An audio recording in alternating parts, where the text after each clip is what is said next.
मंगलपुर राज्य के एक गांव में सुरेश और सोहन नाम के दो सौतेले भाई रहा करते थे। सोहन की मां सोहन को जन्म देते ही चल बसी। एक दिन सोहन एक घने पेड़ के नीचे उदास बैठा हुआ था कि तभी गांव का मुखिया आकर उससे बोला, क्या बात है सोहन, आज फिर तुम इस पेड़ के नीचे उदास बैठे हुए हो? क्या घर वालों से फिर से झगड़ा हुआ?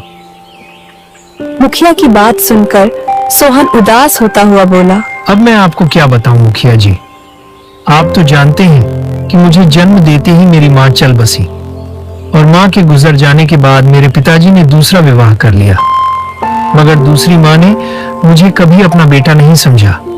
हाँ जानता हूँ सोहन, तुम्हारे पिता की तुम्हारे सौतेली माँ से जो दूसरी संतान है, तुम्हारा पिता हरिया भी उसे ज्यादा ही चाहता है। समझता हूँ मैं, कभी कभी तो मन करता है मुखिया जी कि मैं यह गांव छोड़कर ही चला जाऊं। अरे ऐसी हरकत भूल कर भी मत करना सोहन, यही तो तुम्हारी सौतेली माँ और सौतेला भाई चाहते हैं। उन दोनों ने तुम्हारे पिता की आंखों में झूठे विश्वास की पट्टी बांध रखी है, समझे? लेकिन मुखिया जी, आप तो जानते ही हैं कि पिताजी भी तो मुझे पसंद नहीं करते, तो आप ही बताएं मैं अब क्या करूं? देखो सोहन बेटा, मन छोटा मत करो। तुम्हें ईश्वर की ओर से एक वरदान मिला हुआ है और वह है अच्छाई का वरदान। इस तरह का वरदान तकदीर वालों को मिलता है। बेटा तुम चिंता मत करो, तुम्हारे दिन जरूर बदलेंगे। मुखिया की बात सुनकर सोहन मुस्कुराता हुआ वहां से चला गया। वह कुछ ही दूर पहुंचा था कि तभी उसकी नजर एक साधु पर पड़ी जो जमीन पर लेटा हुआ कराह रहा था। सोहन उस साधु से बोला, क्या हुआ साधु महाराज, आप जमीन पर क्यों लेटे हुए हैं और आप कराया क्यों कर रहे हैं? बेटा, कुछ दिनों से मेरी कमर में बहुत ज्यादा तकलीफ है और मुझे बहुत तेज प्यास भी लग रही है, मगर तालाब यहाँ से काफी दूर है। आप चिंता मत कीजिए साधु महाराज, अगर आपको प्यास लगी है तो मैं आपको पानी पिलाऊंगा। आप जरा यहाँ रुकिए, मैं अभी आपके लिए पानी लाता हूँ। इतना बोलकर सोहन ने साधु को सहारा देकर एक पेड़ के नीचे बैठा दिया और तालाब की ओर निकल गया। कुछ देर बाद सोहन पानी लेकर साधु के पास आकर बोला, ये लीजिए साधु महाराज, मैं आपके लिए पानी लाया हूँ। साधु पानी लेते हुए सोहन की ओर देखकर बोला, जानते हो, मैं जमीन पर घंटों से पड़ा हुआ था मगर किसी ने मेरी तकलीफ को नहीं देखा। तुम पहले इंसान हो जिसने मेरी तकलीफ को देखा और मेरे लिए इतनी दूर से पानी लेकर आए। बेटा जरा तुम्हारा हाथ दिखाओ, मैं तुम्हारा हाथ देखना चाहता हूँ। इतना बोलकर साधु ने सोहन का हाथ पकड़ लिया और उसके हाथों की रेखाएं बहुत गौर से देखा। फिर रहस्यमय अंदाज में सोहन की ओर देखकर बोला, तू बड़ी तकदीर वाला है बेटा। साधु के बात सुनकर सोहन मुस्कुराता हुआ अपने घर चला आया। घर आते ही उसकी सौतेली माँ उस पर बरस पड़ी। कहाँ घूमकर आते हो? दिन भर तो तुम कोई काम काज करता नहीं, बस बैठे बैठे खाता रहता है, ऐसे ही आवारागर्दी करता रहता है। अरे मेरे बेटे सुरेश से कुछ सीख, वह अपने पिता के काम में हाथ बटाता है, खेतों में बराबर से हल चलाता है।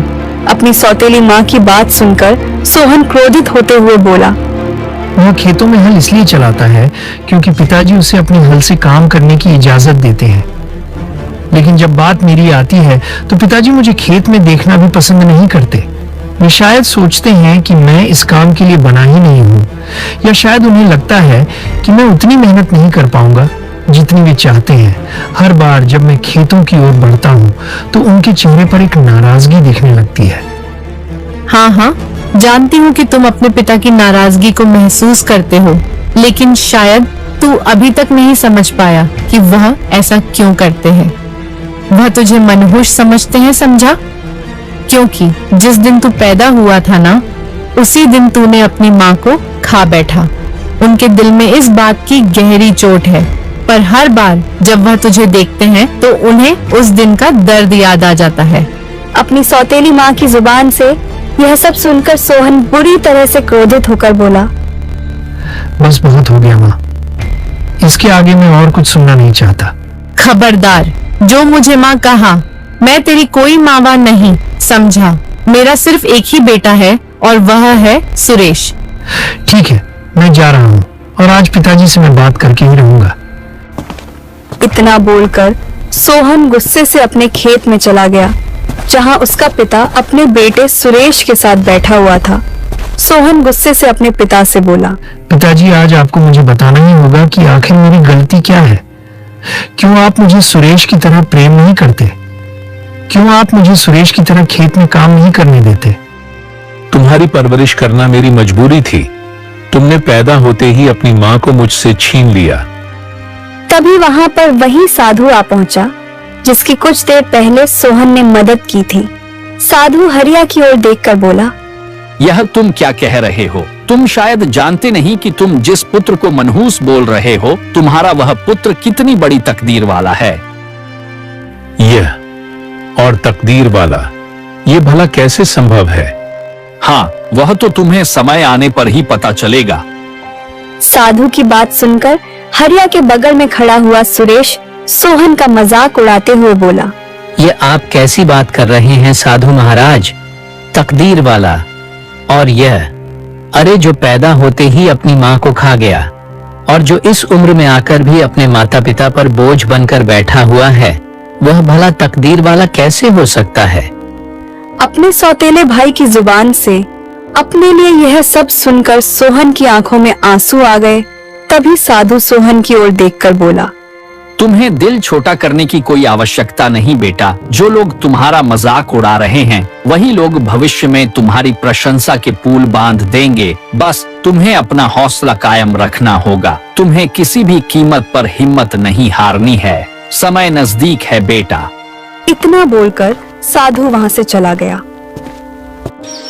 समय ऐसे ही बीतता रहा। कुछ समय बाद एक सैनिक सोहन के गांव में आकर सभी गांव वालों को एकत्रित करते हुए बोला, महाराज विक्रम अपनी पुत्री लता का एक स्वयंवर रच रहे हैं और महाराज विक्रम का यह आदेश है कि उस स्वयंवर में सिर्फ राजकुमार और राजा महाराजा ही नहीं, बल्कि उनकी प्रजा के आम वीर नागरिक भी हिस्सा ले सकेंगे। स्वयंवर की प्रतियोगिता में एक बहुत भारी तलवार रखी होगी। जो भी उस तलवार को उठाने में कामयाब हो जाएगा, राजकुमारी लता का विवाह उससे हो जाएगा और इस तरह से भविष्य का मंगल नगर राज्य का राजा घोषित हो जाएगा। इतना बोलकर सैनिक वहां से चला गया। सारे गांव में खुशियों की लहर दौड़ गई। झुमकी अपने पुत्र सुरेश से बोली, तुम अपने पिता के साथ मेहनत से खेत में हल चलाते हो और खड़ी धूप में पसीना बहाकर अनाज उगाते हो। मुझे विश्वास है कि तुम्हारे हाथों में वह शक्ति है कि तुम वो तलवार आसानी से उठा सकते हो। मैं भी यही बात सोच रहा था माँ। मैं स्वयंवर में हिस्सा जरूर लूंगा। तभी वहां पर हरिया आ पहुंचा और मुस्कुराते हुए सुरेश से बोला, मुझे विश्वास है बेटा कि तुम मेरा नाम जरूर ऊंचा करोगे। हाँ पिताजी, आप दोनों का आशीर्वाद मेरे सर पर रहेगा तो मैं प्रतियोगिता अवश्य जीत कर आऊंगा। तभी हरिया ने देखा कि सोहन कहीं जाने की तैयारी कर रहा था। हरिया अपने बेटे सोहन से बोला, तुम इस समय कहाँ जा रहे हो? पिताजी, मैं भी स्वयंवर में हिस्सा लेने जा रहा हूँ। मुझे भी स्वयंवर में हिस्सा लेने का पूरा अधिकार है। तुम स्वयंवर में हिस्सा नहीं लोगे, और वह क्यों? क्योंकि ऐसा मैं नहीं चाहती। सुन, यह मेरा आदेश है। अगर आप मुझे बेटा मानती होती और माँ की तरह एक आदेश देती तो भगवान की कसम मैं आपका आदेश कभी नहीं ठुकराता। सोहन, तुम अपनी माँ का आदेश मानो या ना मानो, लेकिन कम से कम मेरा आदेश तो मान सकते हो। मैं चाहता हूँ कि मेरा बेटा सुरेश ही उस स्वयंवर में हिस्सा ले और वह राजकुमारी लता का पति बने।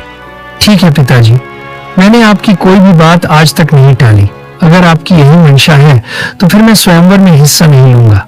इतना बोलकर सोहन उदास होकर अपने घर से बाहर निकल गया। सुरेश तैयार होकर सीधे राजमहल पहुंच गया। राजमहल के अंदर मंगलपुर राज्य के कुछ वीर युवक खड़े हुए थे और राजा विक्रम अपने सिंहासन पर बैठा हुआ था। राजा विक्रम उन सभी वीर युवक की ओर देखकर बोला, वाह, मुझे विश्वास नहीं होता कि मेरे राज्य में इतने आम वीर नागरिक हैं जो मेरी बेटी से विवाह करना चाहते हैं। जानते हो तुम सबको मैंने यहाँ पर क्यों बुलाया है? राजा की बात सुनकर सभी युवक राजा विक्रम की ओर सवालिया नजरों से देखने लगे। तुम सबको यहाँ पर स्वयंवर में हिस्सा लेने के लिए नहीं बुलाया गया है और न ही यहाँ पर कोई स्वयंवर हो रहा है, बल्कि मैं तो यह देखना चाहता था कि मेरे राज्य में कितने नागरिक हैं जो मेरा सिंहासन हासिल करना चाहते हैं। इसीलिए मैंने स्वयंवर का नाटक रचा था। इतना कहकर राजा विक्रम अपने सैनिकों से बोला,